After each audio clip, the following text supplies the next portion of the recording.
The world is not fair. And the sooner you accept this brutal truth, the sooner you can stop being its victim. Right now, while you're watching this, someone less intelligent than you is commanding more respect. Someone weaker than you is wielding more influence. Someone with fewer skills than you is living the life you want simply because they understand the dark psychology of human nature. You've been programmed to play by rules that others broke long ago. You've been conditioned to be nice while others are being strategic. You've been taught to wait for respect while others are taking it. The game is rigged, but not in the way you think. It's rigged against those who refuse to learn its real rules. It's rigged against those who believe fairness exists. It's rigged against those who think good intentions matter more than psychological dominance. 500 years ago, Niccolo Machiavelli decoded the true mechanics of power and influence. He discovered why good men finish last and why ruthless strategists rule the world. Today I'm going to share 8 dark psychological principles that will transform you from someone who gets overlooked to someone who becomes dangerously confident, untouchable, and impossible to ignore. But I'm warning you, once you see the matrix of human psychology, you can never unsee it. Once you understand these principles, you'll never be able to play the victim again. Let me tell you about the moment everything changed for me. I used to be that guy who had all the right answers but no one listened.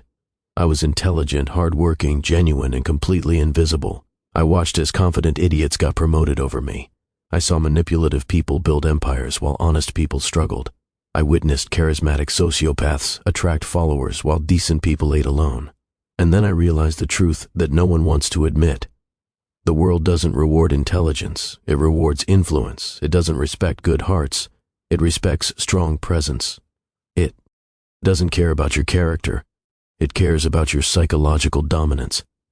This realization destroyed my naive worldview, but it also liberated me from a life of frustration and invisibility. Machiavelli lived in Renaissance Italy, surrounded by political intrigue, betrayal, and psychological warfare. He watched kingdoms rise and fall based on one simple principle. Those who understand human psychology rule those who don't. His observations aren't just historical curiosities, they're operating manuals for anyone who wants to stop being manipulated and start becoming magnetic. Being ruthless doesn't mean being cruel, it means being psychologically sophisticated. It means understanding that while you're playing checkers with good intentions, others are playing chess with calculated moves. Here's what I need you to do before we dive deep. Write this declaration in the comments. I refuse to be psychologically dominated by others. This isn't just a comment, it's your first step towards psychological sovereignty because everything I'm about to teach you requires one fundamental shift from victim mindset to predator mindset. Are you ready to become dangerously confident? Let's begin. Number 1, fairness is a psychological trap. Here's the first brutal truth. Fairness is a lie sold to keep you weak and compliant. Every time you wait for fair treatment, someone else is taking what you want. Every time you play by imaginary rules, others are rewriting the game to their advantage. Every time you expect reciprocity, manipulators are exploiting your predictable behavior. You've been conditioned to believe that being fair makes you noble. In reality, it makes you prey. Think about your own life. How many times have you given respect to someone who showed you none? How many times have you helped someone who never helped you back? How many times have you waited for your turn while others cut the line? This isn't because you're unlucky. This is because you're psychologically programmed to lose. Machiavelli observed, men should either be treated generously or destroyed because they take revenge for slight injuries. For heavy ones, they cannot. This isn't about physical violence, it's about psychological warfare. When you wound someone's ego slightly, they remember and plot revenge. When you psychologically dominate them completely, they accept their position and move on. Most people make the mistake of half measures. They give weak pushback to strong personalities. They set soft boundaries with aggressive people. They try to reason with those who operate on pure self-interest. This creates the worst possible outcome. You look weak, but you also create enemies who see you as a target they can eventually defeat. Here's what psychological dominance actually looks like. When someone disrespects you, you don't argue or explain why they're wrong. You simply demonstrate through your actions that disrespecting you comes with immediate and severe social consequences. You don't negotiate with people who don't respect your worth. You don't try to convince people to treat you better. You create situations where treating you well is in their self-interest and treating you poorly costs them something they value. Stop being fair with people who aren't fair to you. Start being strategic with people who only understand power dynamics. Number 2, ruthlessness is emotional discipline. Most people think ruthless means losing control and lashing out. They're completely wrong. True ruthlessness is the opposite. It's ice-cold emotional discipline. Ruthless people don't get angry, they get strategic. They don't react emotionally, they respond calculatedly. They don't make decisions from hurt feelings, they make decisions from logical assessment of what serves their interests. This is why emotionally reactive people never build real influence. They're predictable. They can be manipulated by anyone who knows which buttons to push. They give their power away every time someone makes them lose their composure. Psychologically dominant people understand that emotions are information, not instructions. They feel the anger, frustration, or disappointment, but they don't let these feelings control their actions. Let me give you an example. Someone publicly embarrasses you or tries to undermine your reputation. The emotionally reactive person gets defensive, argues, tries to explain why they're right. This makes them look weak and validates the attacker's power. The ruthlessly disciplined person does something different. They note the attack, feel the emotion, then ask, what response would be most damaging to this person's social standing while elevating mine? Maybe they ignore the attack completely, demonstrating that the attacker isn't worth their energy. Maybe they respond with cold, factual correction that makes the attacker look foolish. Maybe they use the attack as an opportunity to show their superior composure. The key is that their response is chosen, not triggered. Machiavelli understood this. Injuries should be inflicted all at once, so that their ills savor being less lasting may give less offense. When you must respond to psychological attacks, make your response decisive and final. Don't engage in ongoing drama. Don't get pulled into emotional back and forth. Make one calculated move that ends the conflict in your favor. Think about the most psychologically powerful people you know. Do they lose their temper regularly? Do they get into shouting matches? Do they let others control their emotional state? Nah. They maintain emotional sovereignty. They choose their battles. They respond from strategy, not from feelings. This emotional discipline becomes a source of tremendous psychological power. When others know they can manipulate your emotions, they start treating you with caution and respect. Master your emotional responses. Let others react while you strategically respond. Number 3, psychological dominance trumps likability. This truth will shatter your people-pleasing programming. Being respected is infinitely more valuable than being liked. When people merely like you, they take risks with your feelings because they assume you'll forgive them. When people respect your psychological strength, they think twice before crossing you because they know there will be consequences. Likable people are safe. They're predictable. They're easy to take advantage of because everyone knows they won't retaliate meaningfully. Psychologically dominant people are dangerous. They're unpredictable. They're treated with caution because everyone knows they can and will defend their interests. Think about your social circles. Who gets the most respect? The nicest person or the person with the strongest presence? Who do people consult before making decisions? The one who agrees with everyone or the one whose approval actually matters? Machiavelli was direct about this. It is much safer to be feared than loved if one has to lack one of the two. This doesn't mean being a tyrant. It means being someone others know they cannot disrespect without facing real consequences. It means having a reputation for being fair but formidable. Here's how this works in practice. Likable people say yes to requests they don't want to fulfill because they fear disappointing others. Dominant people say no without guilt because they prioritize their own interests. Likable people accept disrespect and hope it will stop. Dominant people address disrespect immediately and decisively. Likable people try to be included in everything. Dominant people are selective about what deserves their presence. Likable people explain and justify their decisions. Dominant people make decisions and expect others to adapt. The psychological shift from likability to dominance is profound. Instead of asking, will they like me if I do this, you start asking, will this action increase or decrease my social power? Instead of trying to make everyone comfortable, you become comfortable with others' discomfort when it serves your interests. Instead of seeking approval, you become someone whose approval others seek. This isn't about it's about becoming someone whose respect must be earned rather than someone who gives respect freely to those who don't value it. Build psychological dominance through consistent demonstration of your standards and boundaries. Let others compete for your approval instead of competing for theirs. Number 4, decisive action creates psychological superiority. Here's where most people destroy their influence. They make weak moves repeatedly instead of strong moves rarely. Psychologically, weak people constantly threaten consequences they never deliver. They give multiple warnings that train others to ignore them. They try to control through nagging, pleading, and emotional manipulation. This creates a terrible reputation. Everyone knows you're all bark and no bite. People learn to tune out your complaints because your warnings have no real power behind them. Psychologically dominant people operate differently. They give fewer warnings, but when they act, their actions are decisive and memorable.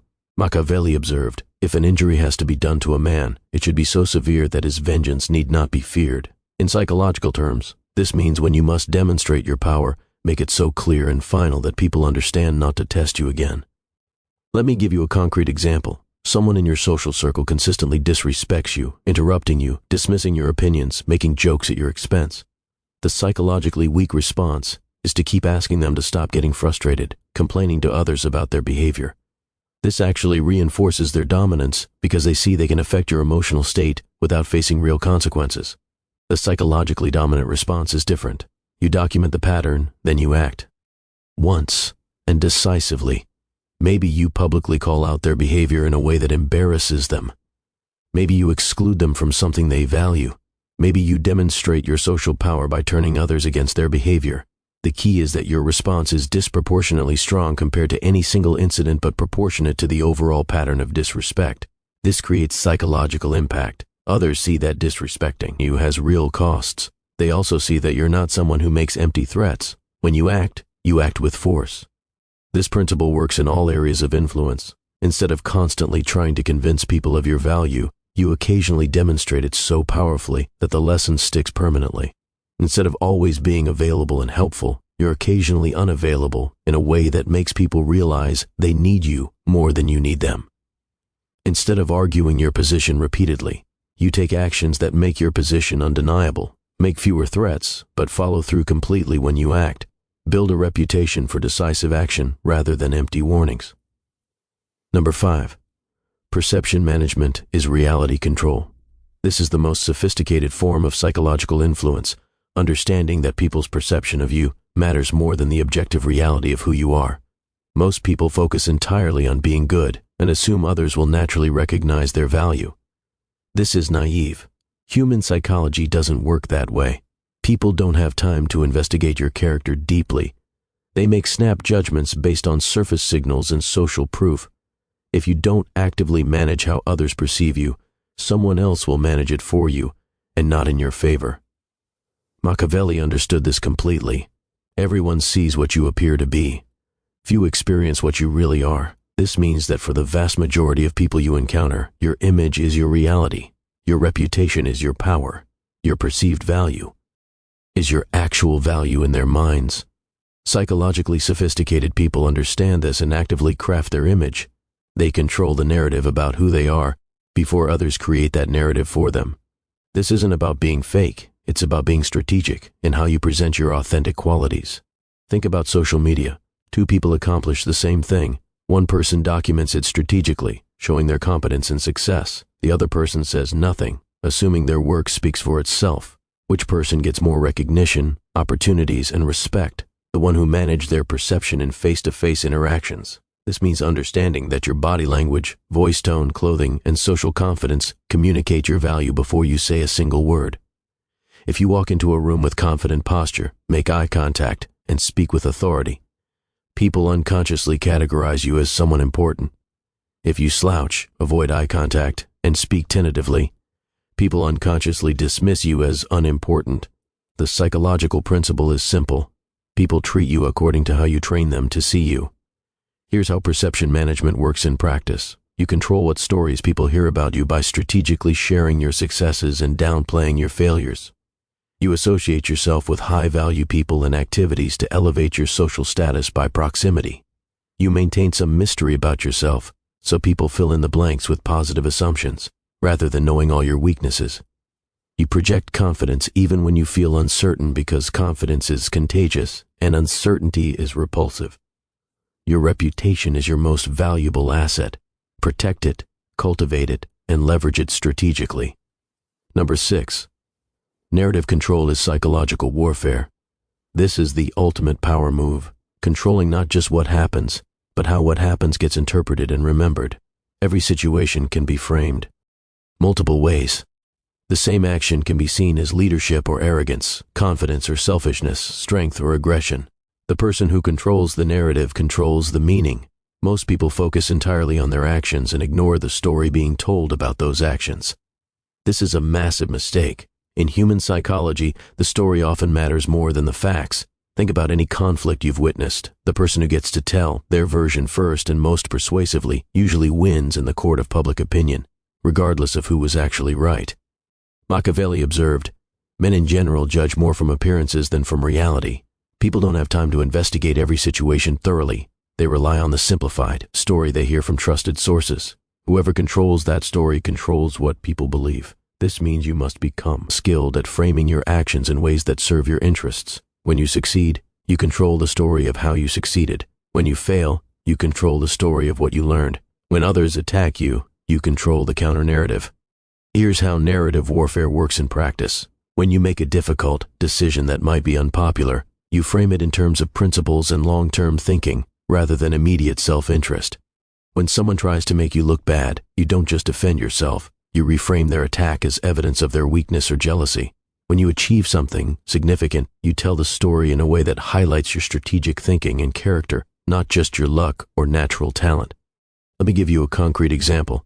You decide to cut off a toxic friend who's been draining your energy. They might tell people you're selfish and abandon them when they needed you most. If you don't control this narrative, people might see you as heartless. But if you proactively frame the story, "I had to set boundaries with someone who was affecting my mental health and refused to respect basic friendship reciprocity," people see you as someone who values themselves appropriately. The same action, completely different perception.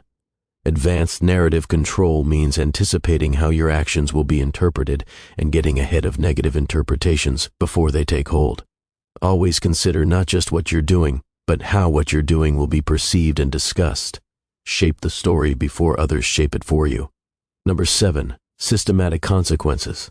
Create psychological authority. The most sophisticated form of influence doesn't rely on emotion, threats, or manipulation.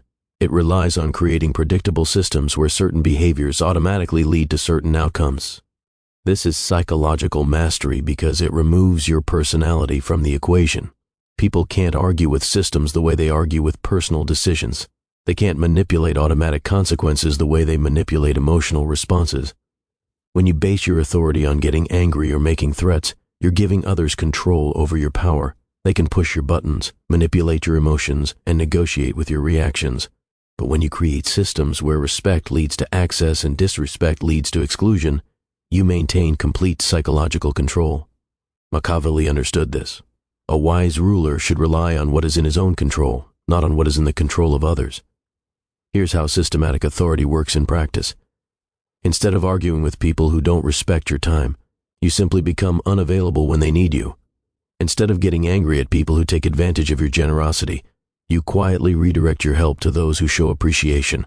Instead of trying to convince people to treat you better, you create situations where treating you well benefits them and treating you poorly costs them. Let me give you a specific example. You have friends who always expect you to be the one who plans social activities, but